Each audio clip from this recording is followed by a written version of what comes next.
بسم الله الرحمن الرحيم. اللهم صل وسلم وبارك على سيدنا محمد وعلى آله وصحبه أجمعين. هنعمل النهاردة المارشميلو الجميل اللذيذ ده كأنك جايباه من بره بالظبط. طريقة سهلة جدا، مش هتكلفني غير معلقة جيلاتين واحدة، ومكونات الباقية كلها عندك في البيت أنا متأكدة. تعالوا نشوف عملناها ازاي. بيمط طبعا جدا زي الجاهز تماما ونفس الطعم، وتقدري تعملي نكهات مختلفة جدا. هوريكي الطريقة ازاي. قبل ما ابدأ الفيديو يا ريت تحطي لي لايك، واللي مش مشترك في القناة يشترك ويفعل زر الجرس.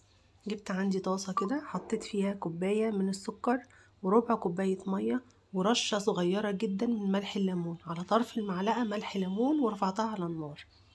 بعد كده جبت البولة بتاعتي، حطيت فيها معلقة واحدة من الجيلاتين ونزلت عليها بربع كوباية من المية.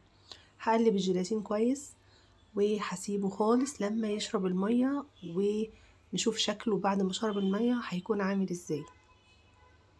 انا بقلب الجيلاتين كويس كده بمعلقة عادي خالص في ربع كوباية مية.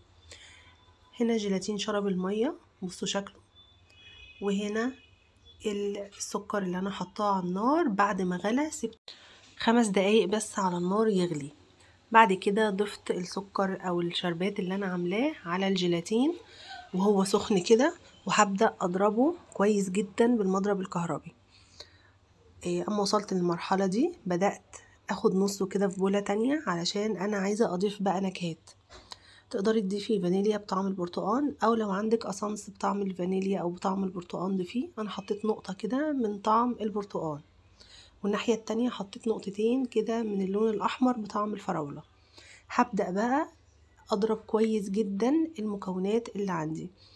المرحلة دي هي المرحلة الوحيدة اللي اقدر احط فيها النكهات، لان بعد كده هيبقى صعب جدا احط اي نكهة. بعد كده هزود معلقتين من ميلك شيك بطعم الفراولة، لان اللون الاحمر ده مجرد لون احمر ما فيهوش اي نكهة. انا جبت هنا عندي طبق مغلفاه كويس جدا بالستريتش، هضيف فيه اول نكهة اللي انا عملتها بالفراولة، وبعد كده هبدأ اضرب النكهة التانية اللي هي بطعم البرتقال. اخفقها كويس جدا لغاية ما الدنيا تتقل معايا والقوام يكون سميك، واقدر اعمل كده خطوط او شكل حرف ايد كده، ويبان عندي بمنتهى السهولة. شايفين كده القوام تقيل ازاي؟ انا عايزة القوام ده بالظبط. الفكرة كلها في الضرب، والفكرة كلها في نقطة ملح الليمون اللي انا ضفتها. ما تزوديش ابدا عن شعرة من ملح الليمون، لان طعمه بيظهر جدا وطعمه هيكون مختلف. هبدأ بقى احطه كده في البايركس بتاعي، لازم يكون مغلف، وهشيله. انا سبته لتاني يوم، سبته كده في المطبخ عادي بدرجة حرارة المطبخ لتاني يوم. ادي شكله هنا بعد تاني يوم 24 ساعة بالظبط. هبدأ ارش عليه كده من بره شوية من النشا، عشان اقدر اقطعه بالسكينة وما يلزقش فيها.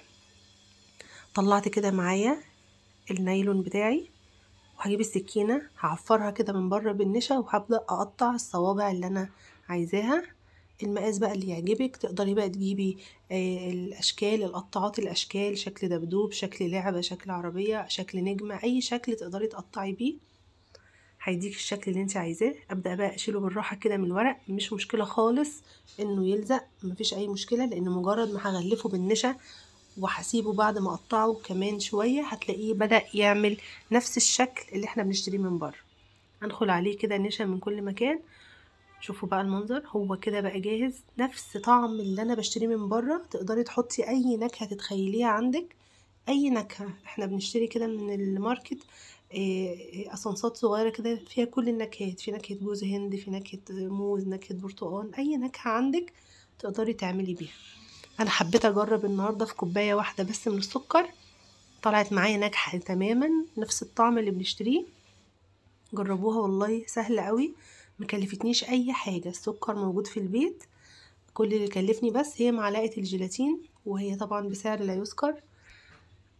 هبدأ بقى اقطعها كده مكعبات، وهشيلها عندي في اي برطمان في البيت ونستعملها. طبعا هي تقدر تكون بره التلاجة اي فترة، لان فيها مادة حافظة هي ملح الليمون، وهي عبارة عن سكر اساسا. دخلت عليها كده شوية من النشا، وهبدأ بقى انخلهم عشان اتخلص من النشا. كده هي مغلفة تماما من كل حتة.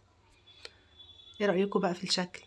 واو، نبدأ بقى كان نمطها ونشوف يعني نشوف النتيجة اللي احنا عملناها. دي كده وصفة النهاردة، يا رب تكون عجبتكم. استنوني في فيديو جديد، والسلام عليكم ورحمة الله.